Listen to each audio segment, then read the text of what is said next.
Hey folks, this is Imp from Black Talon Gaming, and I'd like to welcome you to my playthrough of Europa Universalis 4. Specifically this time around, I'm going to be playing Japan during the Sengoku Jidai period, which was a period of feudal warfare during the 14th century.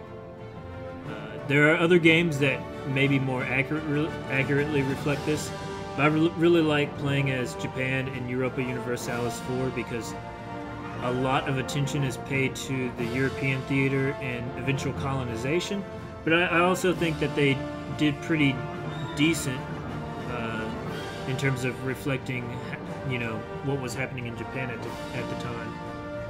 So when you're playing as Japan, when you're playing as the Shogunate, I believe, essentially all of your smaller vassals, all of the other states on this on the island.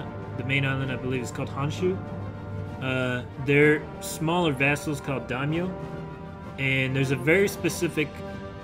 It actually, in my opinion, plays like a very different game than playing similar states in Europe. Like the old French, prior to some recent updates, France used to have like one sliver of like a snaky S-looking thing, and there was vassals everywhere. So France had a lot of vassals. And Japan has a lot of vassals, and you would think that they would play very similar. They actually play incredibly different to each other. Specifically in Japan, your lesser vassal states they have a special declaration of war against each other that they can use to gain more territory, and if they gain enough territory to challenge you, they can replace you as the shogun. So yeah, I mean, it's very important to check your vassal's power while slowly growing your own, because you don't have, if I remember correctly, you're very limited in terms of your expansion casus bellis. So that said, let's go ahead and play Japan. Shogun Yoshimasa Ashikaga. Yoshimasa Ashikaga. Alright, let's see here.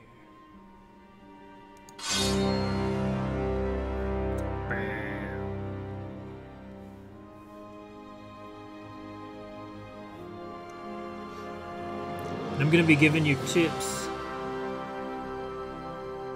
things that I do when I'm playing Japan that should help you when you're playing your own playthroughs. Because I've played Japan, I haven't played it with the recent updates for about a year, maybe 2 years now, but there are some very interesting things that I've kind of always done, so we're going to go over that. Alright, first thing I want to point out here is that as the Shogunate, your cash flow is actually, what is that? That's approximately 4.4, 5.9, approximately 5.9 in maintenance, and then as you can see, at the 5.9 in income and approximately 10.9 in expenses. Well, that's just, hold on. Yeah, 5.9, not 10.9. Excuse me, 6.9 in maintenance. So you're starting out with a deficit of 1.86, and your treasury is 5.377. When you compare this to any other nation, starting nation, like, it's kind of ridiculously low, and you're wondering, okay, how can you compete with, especially like you've got 3 provinces, like one of your vassals already has 3 provinces, so they're, no, hold on, 1, 2, 3, no, 1, 2, 3, 4. 4 of your vassals already have the same number of provinces or more provinces than you have. And hell, one of them, the Hosokawa, they have more provinces than you. Of course, the Hosokawa are in a very unenviable position because every playthrough I've ever done beforehand, they always get chewed up by this guy right here and sometimes this guy. I mean, you know, we'll see how it goes. Anyhow, as for first starting moves, I like to attack Kai, and it's a very simple reason. Your income is so low. Kai has a gold mine, and gold goes directly as, like, I think it's 3 or 4 points of income just from that gold mine. So the first thing you should be doing is trying to secure a Casus Belli against Kai and invading as soon as possible. So that's what I'm gonna do.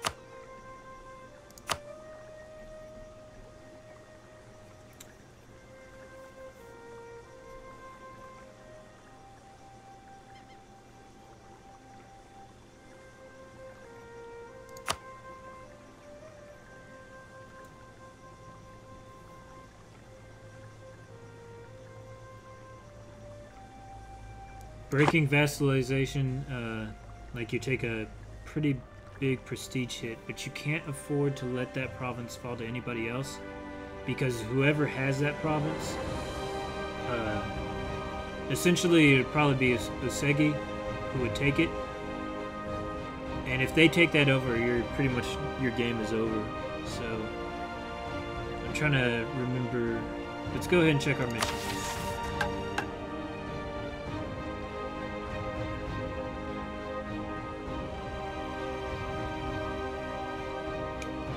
Right. What I'm gonna probably do is break vassalization with Kai and invade them. And I'm gonna incorporate Takeda. Let's check where Takeda is.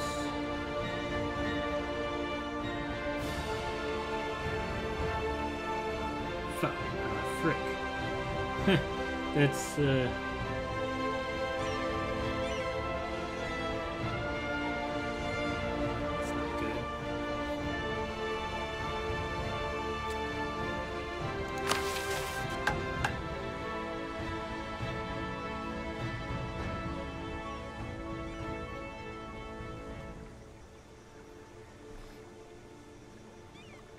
because I need control of that province as soon as possible.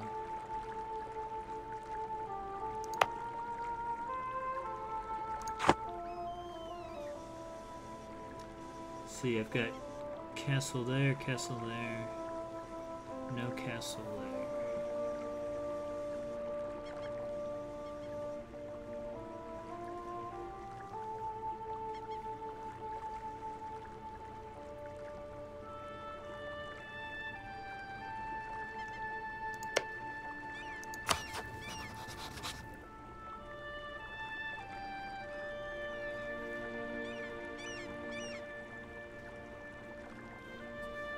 Alright, I'm gonna ignore my missions for the first part of it.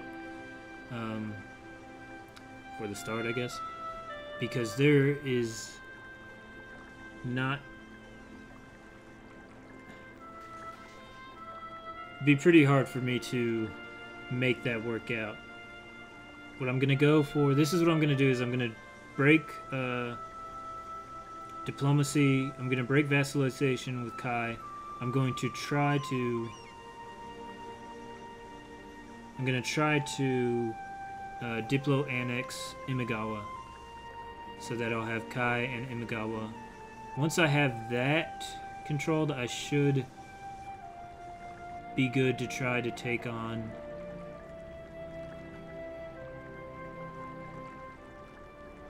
Hatakeyama. I don't know. Also, if you're Japanese, I apologize for these horrible...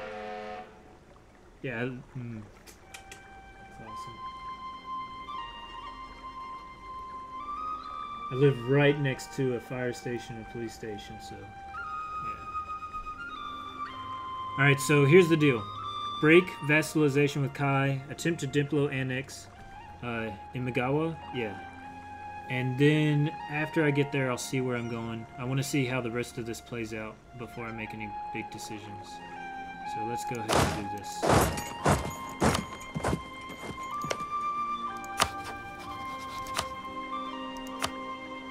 Gonna proclaim a guarantee for him.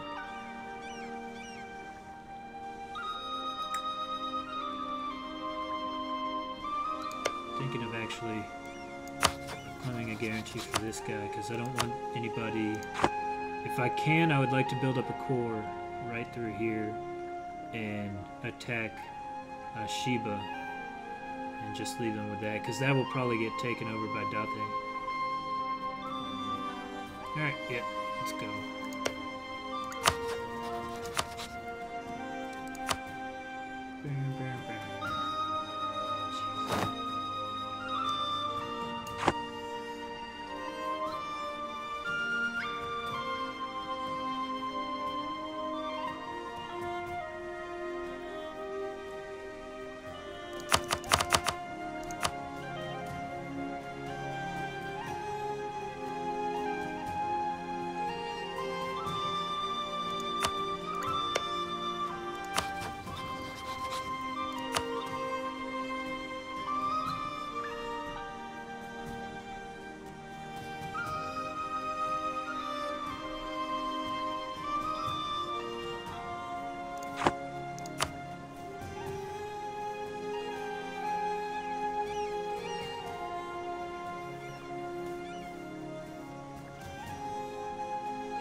That's right.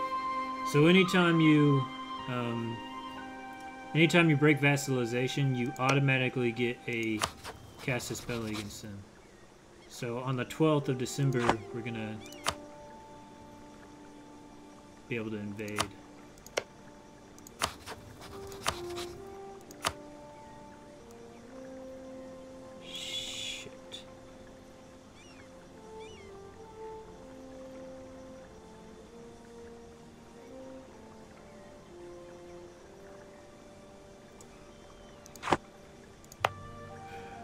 Let's see here. Alright, we're gonna... If I do this while the truce is up, I'll be taking some heavy hits to...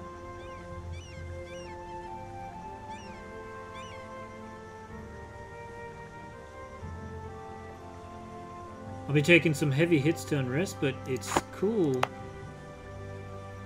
There's some sort of unrest, there's some sort of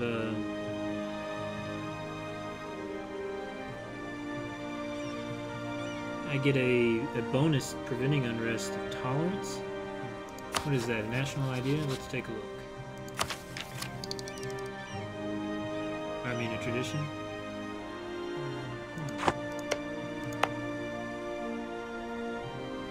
I guess it's, I think that's because of the state religion. Yeah.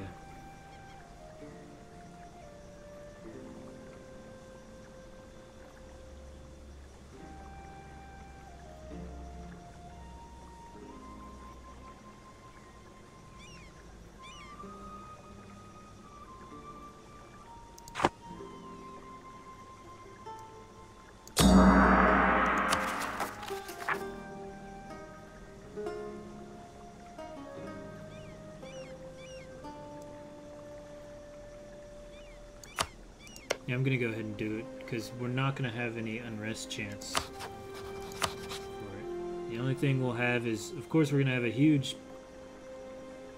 Luckily, the fact that I'm already like at 0 stability,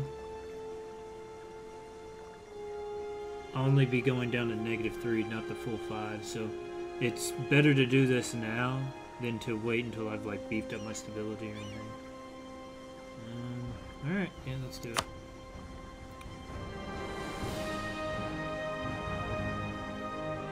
Alright,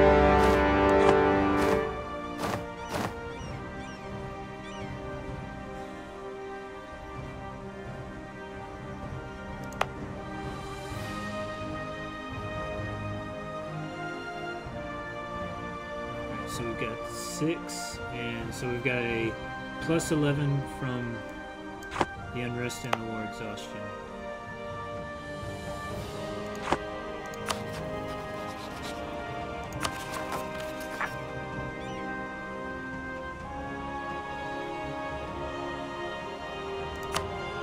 Drop that, and as soon as I get a chance, I'll boost the stability, but that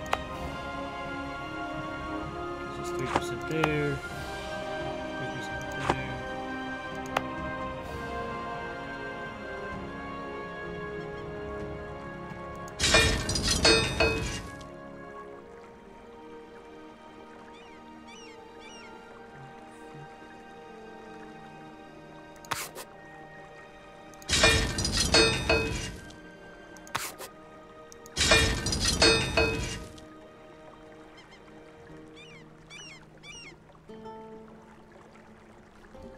Can't afford that right now, but that's interesting.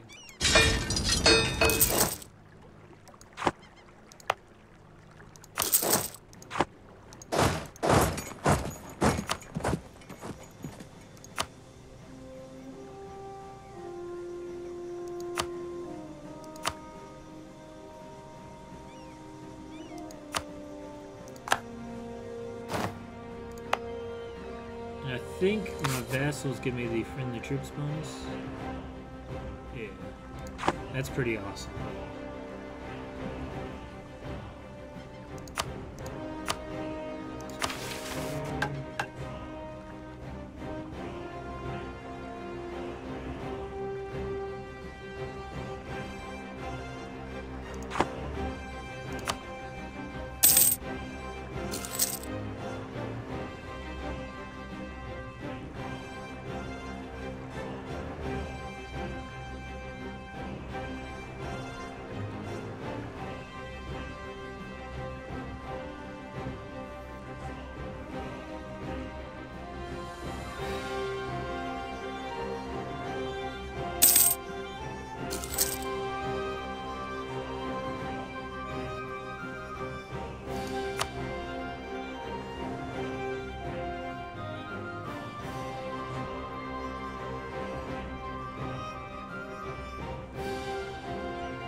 The war was easy enough. It's just that the stability cost and the war exhaustion hit pretty heavy, but not super heavy. I can deal with it really. But I need that income if I'm going to be able to do anything else here. So. And the big thing you got to worry about is Japan is you want to unite the country as quickly as possible, because if you don't, Korea will start invading you down here and stuff like that. And if you don't manage to get the country united, or mostly united by the time Korea starts banging on things, well, it's just going to be a tough game. It'd be interesting though, trying to like kick the Koreans out of I don't know what the name of this island is. I think Satsuma? No. There's a specific name for this island. I know this is Honshu, I think. Once again, if you're Japanese, feel free to correct me. I'm pretty stupid, because I don't live in Japan. Well, not that a person would be stupid for not. Well, you get what the fuck I'm saying. Stop making fun of me.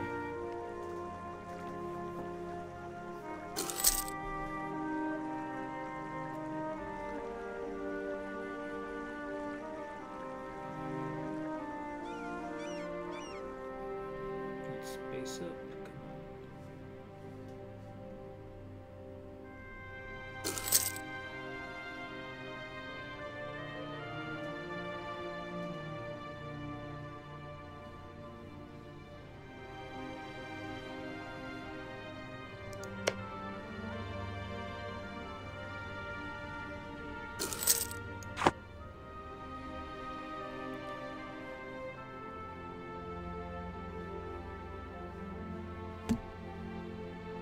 Do I know about the West yet?